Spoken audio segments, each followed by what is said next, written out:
The sound of a brass band blasting outside my window at 6 in the morning? Yeah, that's not exactly how you expect to start a Saturday in the middle of nowhere. At first, I thought maybe I was dreaming, one of those weird movie leftovers that stick in your brain. But then the high-pitched screech of a mic cut through, followed by a woman absolutely losing her mind about pies and linen placements. Not what you want to hear before coffee, let me tell you. I rolled over, squinted at the sunlight slicing through the blinds, but the noise didn't quit. Actually, it got even louder. So I dragged myself to the window, pulled the curtain, and swear to God almost choked. My yard, my peaceful patch of green I'd mowed the day before, had been transformed into some kind of wedding wonderland overnight. White chairs in rows, a flower-covered arch right by my pond, giant catering tents lined up like they were about to storm the beach, and strangers everywhere laughing, shouting, rearranging stuff, acting like this was all perfectly normal. I even closed my eyes, hoping it'd vanish. Nope, still there. Here's the thing. My place is out in the country, trees and fields as far as you can see. Nearest neighbor's a half-mile away. Only people with permission to be on my land are the helicopter pilots who lease it for landings, and maybe the mailman if he's feeling adventurous. But now here I was, barefoot in plaid pajama pants and a sweatshirt that's seen better decades, stomping through the wet grass toward this circus on my property. The first person who noticed me was this woman in a silk robe, blonde hair, curled to perfection, a smile so fake you could taste the Splenda. "Oh, good. You're here," she chirped like we were old pals. "Don't worry. We'll clean up after the ceremony." I just stopped. "Excuse me. Who are you? Why are you on my land?" She blinked like I'd just spoken in code and goes, "I'm Karen, the bride. This is our wedding venue." I legit laughed. I actually started looking for hidden cameras. I thought maybe I'd stumbled into a prank show, But no one was laughing. Karen just frowned. "Our planner said this was community land. You weren't using it, so we figured she didn't finish, and just then some guy walked by with a tray of shrimp, another adjusted the arch, and a bunch of groomsmen were playing hacky sack near my shed." I stood there, waiting for someone to say, "Just kidding," but instead Karen started bossing her bridesmaids around again. Now, my blood pressure was way up. "You didn't get permission to be here," I said, and her tone flipped. "Well, we're already set up. Guess our Aravinja'd be ashamed to ruin my big day over a little patch of grass." Yeah, that little patch was 3 acres, and not just grass either. It was FAA-approved helicopter territory. Before I could answer, I heard a deep thump of helicopter rotors, faint but getting stronger. "Oh no," Karen muttered. "Oh yes, I thought." Right on cue, a Bell 407 swooped into view, low and fast over the tree-line. Guest looked up, confused. Karen screamed. The tents started flapping. Hair extensions went flying. The arch tipped, and by the time the helicopter descended right where her dance floor was, people were running everywhere. Tablecloths ripped free. A bridesmaid lost her heel and skidded across the grass. Karen clung to a table, shouting at the pilot to leave, but that's not how leases work. Saturdays are booked solid helicopters landing every hour. This wasn't a one-off. It was just getting started. Karen, veil now wrapped around her neck, makeup streaked, came storming up to my porch. "You have to make them stop. Call them off." "I can't," I told her, dead serious. "They pay for this space. You don't." She stared at me, veins in her neck bulging. "I'll call the police." "Great," I grinned. "Let's get legal about it."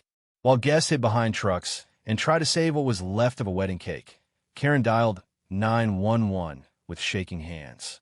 10 minutes later, sheriff's deputy rolled in.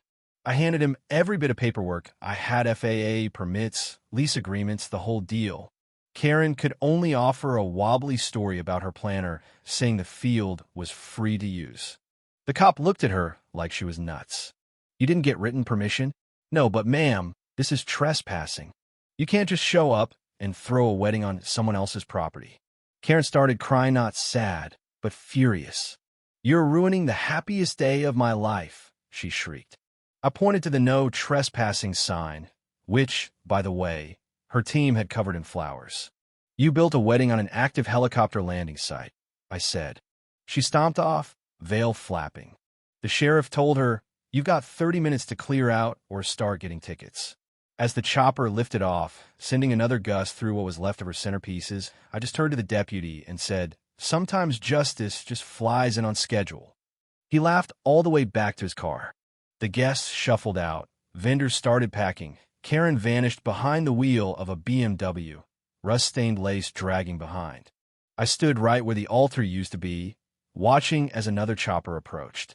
If they wanted drama, they got wind, noise, embarrassment, and a front-row seat to their own eviction while I was still in pajamas. Now, the fun didn't stop there. The first helicopter had barely cleared the trees when the guests, some still blinking away dust, others filming everything, stood around in disbelief. Karen hid somewhere, probably bawling in her car. The groom finally worked up the nerve to talk to me, looking like he'd just walked barefoot across broken glass. "Look, man, this has been a mess. I didn't know we didn't have permission.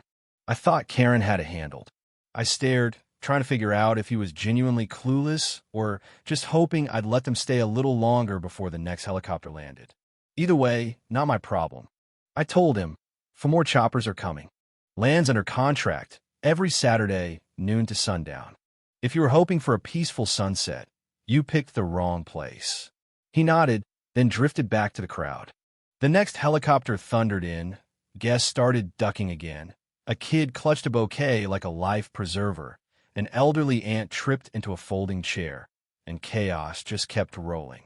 The photographer, who'd been trying to get dreamy couple shots, finally gave up and just filmed the wreckage, probably planning to sell it as a disaster documentary. Karen reappeared, hair ruined, lipstick gone, veil tangled around her waist, and demanded I call off the helicopters. "You've made your point. Can you please stop ruining my day? These helicopters pay to land here." "You don't," I replied. The groom jumped in, tried to negotiate. "Maybe delay the flights, just an hour, I'll pay you." I told him even if I wanted to, I couldn't. FAA schedules are locked, pilots are booked, and canceling costs more than a few bucks. Karen started screaming into her phone again, calling the police for a second time, while I walked a few feet away and called the helicopter company. The manager was loving the whole thing, said the pilots were offering guests rides just to get them off the field. That sparked an idea. I announced, "Anyone who wants a joyride can take one if they agree to leave after." Within seconds, half the guests raised their hands. Karen lost it. "No one's leaving my wedding for a helicopter ride. This is my day."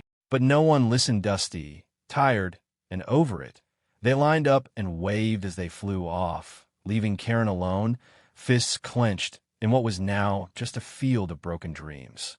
Somewhere in the madness, the wedding planner found me, looking like she wanted to melt into the grass.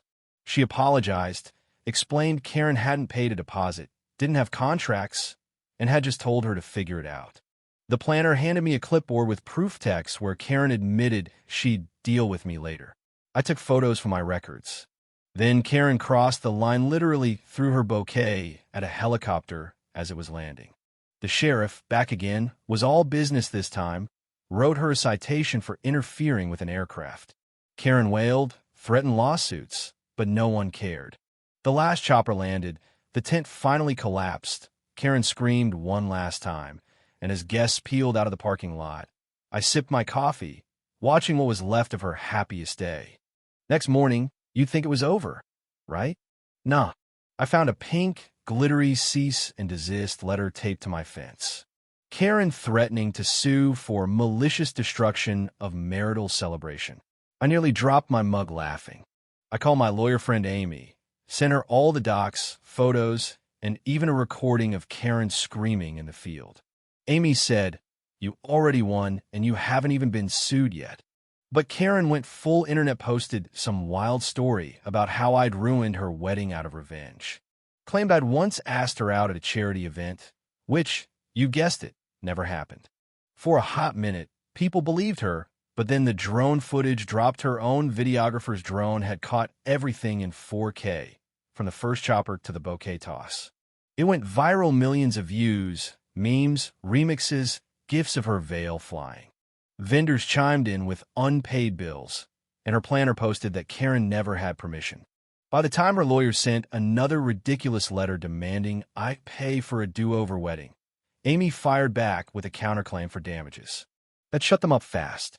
Karen's lawyer dropped her as a client. The memes kept rolling. People wanted helicopter tours of the wedding disaster zone. One couple even got engaged under the same arch, just for the irony. The local diner added Karen's cake disaster to the menu. Even the mayor joked about making my field an official event space. With the extra income from all this attention, I set up a small fund for local good causes. The town noticed, gave me a silly air traffic controller of chaos plaque. The FAA sent me a thank you letter for maintaining airspace integrity during unscheduled civilian intrusion. Frame that one too. Last twist, Karen's mom showed up one morning, sat with me on the porch, apologized not for Karen, but for herself. Said she'd been horrified seeing her own behavior on the drone video. Admitted entitlement ran deep in their family. She didn't ask for forgiveness, just acknowledgement, and that I could offer. That was closure, or as close as you get. Of course, the story refused to die. Some celebrity shared the wedding video, and suddenly my field was internet legend again. Fans flocked in. Some reenacted the whole meltdown for fun. Tourists, news crews, even podcasts showed up. But after a while, things settled. The field returned to normal, my new version of normal. Helicopters coming and going, people snapping selfies by my now iconic "No Trespassing" active landing zone sign, and me sitting on my porch just a little bit wiser about boundaries. So, yeah. Sometimes the universe delivers justice with spinning blades and 40 miles per hour winds. And the best revenge is just letting the world see what happens when entitlement collides with reality. Would I do it all again? Maybe. It turned a quiet life into a story nobody saw coming, one that still makes people laugh, argue, and, if nothing else, remember to book their venues next time. Now, let me ask you, where do you stand? Was I right to hold the line, or did it all go too far?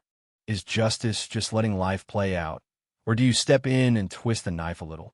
Drop your take in the comments because, honestly, after all this, I'd love to know how you'd handle a real-life wedding crasher.